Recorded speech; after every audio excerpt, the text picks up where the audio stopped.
গাঁজা আমার আপনার 14 গোষ্ঠীর বাপে কেউ বানায় নাই। এটা কে বানাইছে? আল্লাহ সৃষ্টি করছে। একটা সুন্দর নারী আমার সামনে দিয়ে যাচ্ছে, তার সৌন্দর্য লাবণ্যতা দেখতে পারছি। আল্লাহ বলছে আমার সৌন্দর্যকে উপভোগ করো। সরকারি একটা আইন আছে 2.2, এরপরে 5 পয়েন্ট গাঁজা আপনি সেবা করতে পারবেন।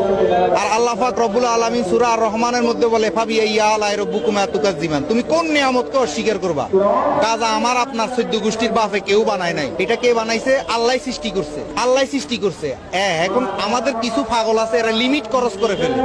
যে কোনো জিনিস লিমিট খরচ করাই হারাম। সরকারি আইন আছে আমরা 2.2 গ্রাম গ্রহণ করতে পারবেন। এখন আপনি যারা গাঁজা খায় এদেরকে আপনি মদকা দর্পণে দিতে পারেন, এদের কারণে আপনি মাজার ভাঙতে পারেন না। যেমন আমি একটা বিড়িও খাই না, কিন্তু গাঁজা যারা খায় এটা তার ব্যক্তিগত বিষয়, তার হিসেবটাই দিবে। আল্লাহ সৃষ্টি করছে। যদি একবারে নিষিদ্ধই হইতো তাহলে আল্লাহ তো বন্ধ করে দিতে পারে। আল্লাহ এটা সৃষ্টি করে কেন? আল্লাহ এই বর্ডার দিয়া বিডি আর আর্মি, SSF, এই গ্র্যান্ড